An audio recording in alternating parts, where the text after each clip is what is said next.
Welcome to the Career Comrade. Rise with Comrade. जरा सोचिए, एक ऐसी दुनिया की जहां इंसानी जिद ने एक पूरे महाद्वीप को बीच से काट दिया हो, सिर्फ इसलिए ताकि दो विशाल महासागरों को मिलाया जा सके। ये कहानी है इंजीनियरिंग के सबसे बड़े और सबसे साहसी कारनामों में से एक की। एक ऐसे जलमार्ग की जिसने सिर्फ दुनिया का नक्शा ही नहीं बल्कि हमेशा के लिए व्यापार का रुख भी बदल दिया। ये कहानी है पनामा नहर की। सदियों तक जहाज़ों के लिए एक समंदर से दूसरे तक पहुंचने का सिर्फ एक ही रास्ता था, दक्षिण अमेरिका का पूरा चक्कर काटना। ये सफ़र महीनों लंबा और बेहद खतरनाक होता था, खासकर केप हॉर्न के पास, जहां तूफानी लहरें और जानलेवा मौसम जहाज़ों को निगल जाने के लिए तैयार रहते थे। पर एक सपना था, एक छोटा रास्ता बनाने का सपना, एक ऐसी नहर का जो इस खौफनाक सफ़र को कुछ ही घंटों में समेट दे। और हाँ, ये सपना कोई नया नहीं था। कई सौ सालों से खोजकर्ताओं और इंजीनियरों के जहन में ये ख्याल आता रहा था, एक ऐसा ख्याल जो प्रकृति की सबसे बड़ी ताकतों में से एक को सीधी चुनौती देने जैसा था। ये सवाल सिर्फ एक सवाल नहीं था, ये एक जुनून बन गया था। एक ऐसा जुनून जो इंसान की इच्छा शक्ति और कुदरत की ताकत के बीच एक जबरदस्त जंग की शुरुआत करने वाला था। तो चलिए अब इस कहानी के पहले हिस्से की तरफ चलते हैं। ये फ्रांस की एक महत्वाकांक्षी कोशिश थी, एक ऐसी कोशिश जो आगे चलकर एक भयानक त्रासदी में बदल गई। साल था 1880। सुएज नहर बनाने वाले हीरो फर्डिनेंड डी लेसेप्स ने इस बड़े काम का बीड़ा उठाया, लेकिन पनामा का घना जंगल, न रुकने वाली बारिश और दलदली जमीन किसी बुरे सपने की तरह थे। मजदूरों ने 8 साल तक इन हालातों से जंग लड़ी, पर आखिरकार 1889 में भारी नुकसान के बाद इस सपने को अधूरा छोड़ दिया गया।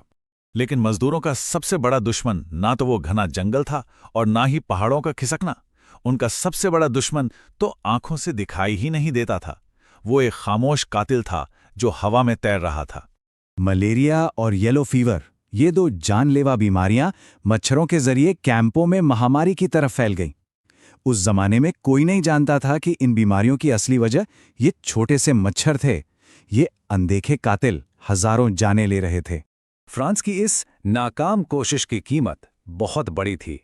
अंदाजा लगाया जाता है कि लगभग 20,000 मजदूरों ने इस अधूरे सपने के लिए अपनी जान गंवा दी।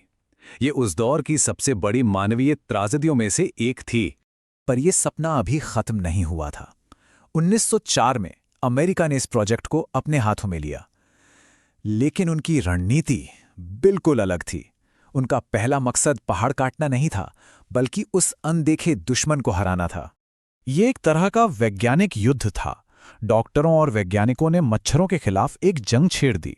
दलदलों को सुखाया गया, पूरे इलाके में दवाइयों का धुआं किया गया और पानी जमा होने वाली हर जगह को साफ कर दिया गया। इस वैज्ञानिक जंग का नतीजा जबरदस्त रहा। बीमारियों पर धीरे धीरे काबू पा लिया गया और अब जाकर सालों बाद इंजीनियरिंग का असली काम सुरक्षित तरीके से शुरू हो सकता था।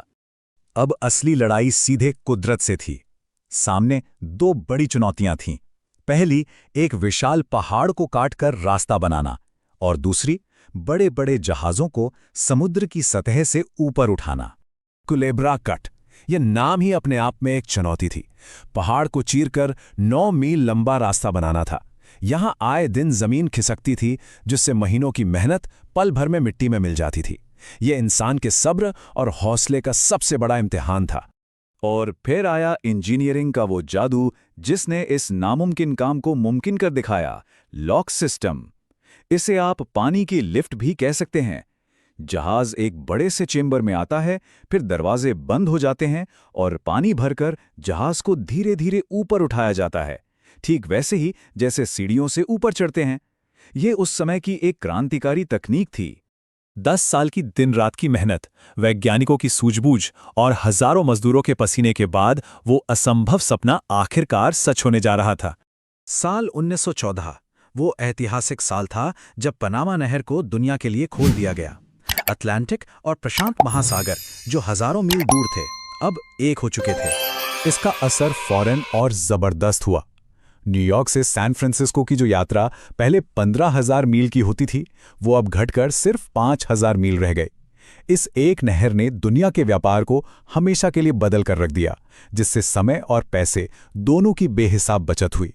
लेकिन इस शानदार कामयाबी के पीछे एक स्याह सच भी छिपा था। एक ऐसी कीमत चुकाई गई थी जिसे इस इंजीनियरिंग के करिश्मे की चकाचौंध में अक्सर भुला दिया जाता है। माना जाता है कि फ्रांस और अमेरिका दोनों दौरों को मिलाकर इस नहर को बनाने में लगभग 25,000 लोगों ने अपनी जान दे दी। ये लोग बीमारियों, हादसों और मुश्किल हालात का शिकार बने। तो ये नहर सिर्फ कंक्रीट और लोहे का एक ढांचा नहीं है, ये उन हजारों गुमनाम मजदूरों की मेहनत, हिम्मत और उनके बलिदान की याद दिलाता एक स्मारक है, जिनकी वजह से ये सपना हकीकत बन पाया।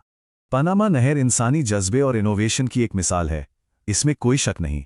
लेकिन ये हमें एक बहुत ज़रूरी सवाल सोचने पर मजबूर करती है कि आखिर किसी भी तरक्की या कामयाबी की असली कीमत क्या होती है।